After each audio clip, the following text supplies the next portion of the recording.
Өнөөглөө Япон улс хувийн хэрэглээ худалдааны салбар нь таамагласнаас хүчтэй эрчимснээр эдийн засаг нь 2.1%-аар дэлж, шинжээчдийн хүлээлтийг давсныг танилцууллаа. The economic growth trajectory is a jump. Японы эдийн засаг өмнөх улирлын уналтаас огцом сэргсэн. Энэ талаар мэдээлэл өгөхөөр Токиотоос Bloomberg News-ийн эдийн засаг засгийн газрын асуудал хариуцсан сурвалжлагч Эрика Йокояма бидэнтэй холбогдож байна. Сайн байна уу, Эрика? Сайн байна уу? Өдрийн мэнд. Эрика, тэгэхээр өнөөдөр танилцуулсан нэгдүгээр улирлын дотоодын нийт бүтээгдэхүүний үзүүлэлт Японы эдийн засгийн нөхцөл байдлын талаар бидэнд юу хэлж байна вэ? Таны хэлснээр дотоодын нийт бүтээгдэхүүний өсөлт таамагласнаас хавьгүй хүчтэй сэргсэн нь Японы эдийн засаг тогтвортой байгааг харууллаа. Үүний гол хөдөлгөгч хүч нь хувийн хэрэглээ болон худалдаа байсан. Дотоодын эрэлтийг Японы засгийн газрын татаасаас гадна цалин тодорхой хэмжээнд өссөн нь дэмжиж байна. Мөн Хятад улс руу хийх нийлүүлэлт нэмэгдснээр экспорт нь дахин сэргсэн.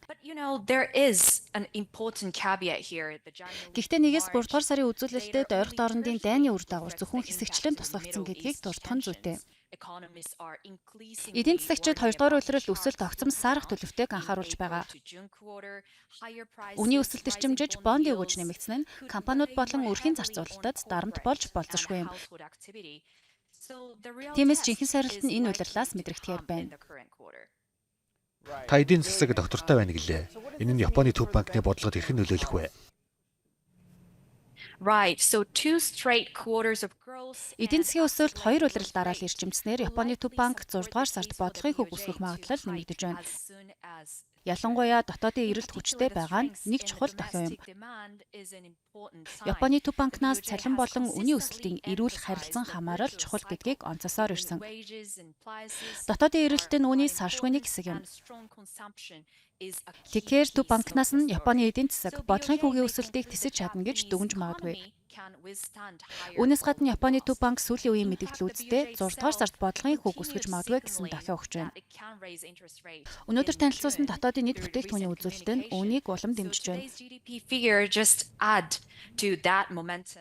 Нөгөө талаасаа Японы төв банк бодлогын хөг өсгөх шийдвэрийг 6 эсвэл 7 дугаар сараас цааш хойшлуулах юм бол ойрхон доорндын дайн, эрчим хүчний нийлүүлэлтийн тасалдал зэргээс шалтгаалan ирээдүйн төлөв нь улам бүрхэг болох хүлээлттэй.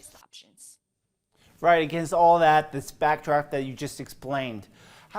Тэгвэл Японы засгийн газар эдийн засгаа дэмжихийн тулд нэмэлт төсөв батлах болов уу? Энэ нь зах зээл эдийн засагт ямар нөлөө үзүүлэх вэ?